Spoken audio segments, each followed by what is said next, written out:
বাবা সন্তানকে ভালোবাসা দিবে, এটাই তো স্বাভাবিক। অস্বাভাবিক ভালোবাসা কেন বুঝি না, একটু জানাবেন নিয়ে তো ভালোবাসা কে? আল্লাহর বান্দা ডাক দেয়া কয়, ও গলিবাতুল মুসলিমিন, মানুষ বাবা হিসেবে সন্তানদেরকে ভালোবাসবে, এটাই স্বাভাবিক। কিন্তু আমার সন্তানটা জমিনের উপরের কোন সন্তান না, আমার সন্তানটা হলো জমিনের নিচের সন্তান। গলিবাতুল মুসলিমিন আশ্চর্য, কি জমিনের উপরে সন্তান না, জমিনের নিচের সন্তান? তাআজ্জুব হয়ে গেলেন, আশ্চর্য, কেমন জানি অধীর আগ্রহে শুনবার লাগছে। জমিনের নিচের সন্তান, জানি না, একটু শোনান। আল্লাহর বান্দা বলার শুরু করলো, ডাক দিয়া কয়, ও গলিবাতুল মুসলিমিন, আল্লাহ তাআলা আমাকে একজন নেককারিনী বিবি মিলাই দিল। সে শুধু নামাজি পড়ে না, রাতের শেষ অংশে দাঁড়াইয়া থাকতো, শেষ অংশে দাঁড়াইয়া আল্লাহর আদালতে পড়ে থাকতো, আর আমাকেও নামাজের জন্য উদ্বুদ্ধ করতেন। রমজান আসার আগে সোমবার বৃহস্পতিবারে রোজা রাখতো, নফল ইবাদত করত, রাখলে সওয়াব, না রাখলে কোনো কি নেই, গুনাহ। কিন্তু আমার বিবিটা এমন একজন নেককারিনী ছিল, আর ডাক দিয়ে বলতো, স্বামী আমার নফল নামাজ আদায় করেন, উদ্বুদ্ধ করতেন। একদিন যুদ্ধের ডাক চলে আসলো, এলান হইল যুদ্ধের জন্য রওনা হয়ে যাও। কিন্তু আমার বিবির গর্ভে ছিল একটা বাচ্চা, আমার ঘরে আমার বিবি একা, কেউ নাই। আমি চিন্তা বড় পেরেশান হয়েছিলাম, বড় বিভোর। এই অবস্থায় আমার বিবিকে রেখে আমি যুদ্ধের ময়দানে কেমন করে যাব? আপনি মাঝে মাঝে দেখবেন আমার মাথায় যদি হাজার হাজার পেরেশান থাকে, বিবির একটা কথায় হাজার হাজার পেরেশান মাথার থেকে দূর হয়ে যায়। যাইনি ওই আল্লাহর বান্দি ডাক দিয়া কয়, ও স্বামী আমার পেরেশানি কেন, চিন্তা মনোভাব কিসের, টেনশনটা কিসের আপনার? আপনার যুদ্ধের জন্য ডাক চলে আসলো, যা কোন টেনশন নিবেন। বিবি যুদ্ধে যাওয়ার আগে স্বামীকে ডাক দিয়া কয়, ও প্রাণের স্বামী আমার, যুদ্ধে যাবেন, যাওয়ার আগে একটু ওযু বানান। ওযু বানাইয়া আপনি 2 রাকাত নামাজ আদায় করেন।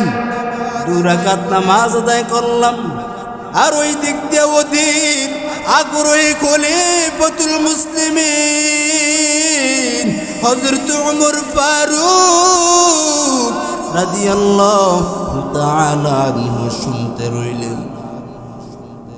আর আল্লাহর বান্দিকে একটু নামাজ পড়েন। নামাজ পড়া 2টা হাত আল্লাহর আদালতে তুলে ধরলেন, ডাক দিয়া কই, ও দর মালিক,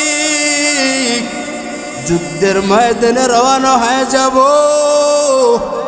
কিন্তু আল্লাহ আমার বিবির গর্ভে একটা সন্তান রাইখা চলে যায়, এই সন্তানের হেফাজতের দায়িত্ব আপনার হাতে তুলে দিলাম। এই কথা বইলা যুদ্ধের ময়দানে রওনা হয়ে গেছে। এবার যুদ্ধ ময়দানে যাওয়ার পর যুদ্ধ শেষে বাড়ি ফেরার পথে গাজীর বেশি বাড়িতে রওনা হয়ে গেল। আসতেছেন আসতেছেন, বাড়ির আঙ্গিনায় আসার সময় কেমন জানি দিলে একটা ধাক্কা লাগলো। বাড়িটা কেমন যেন খালি খালি ভাব, বাড়িটা কেমন যেন খালি খালি খালি খালি লাগতেছে। আল্লাহর বান্দা গাজীর পাশে বাড়িতে প্রবেশ করলেন। বাড়িতে ঢুইকা দেখতেছি ঘরে প্রতি তালা লাগানো, বাড়ির মধ্যে ঘরে তালা লাগা। পাশে চাচাতো ভাইয়ের ঘর। চাচাতো ভাইকে ডাইকাই না জিজ্ঞাসা করলেন, রে ভাই তোমার ভাবি কই? ভাইয়ের চোখ দিয়া টপ টপ টপ টপ করে পানি পড়া আরম্ভ হয়। ডাক দেখ রে ভাই, আপনি যখন যুদ্ধের ময়দানে চলে গেছিলেন, কয়েকদিন পর যাইতে না যাইতেই আপনার বিবি সাহেবার পেটের মধ্যে ব্যথা উঠা কিছুক্ষণের মাত্রায় দুনিয়ার থেকে বিদায় হয়ে গেছে। আল্লাহর বান্দা একটা চিৎকার দিয়া কয়, কি শুনাইছো?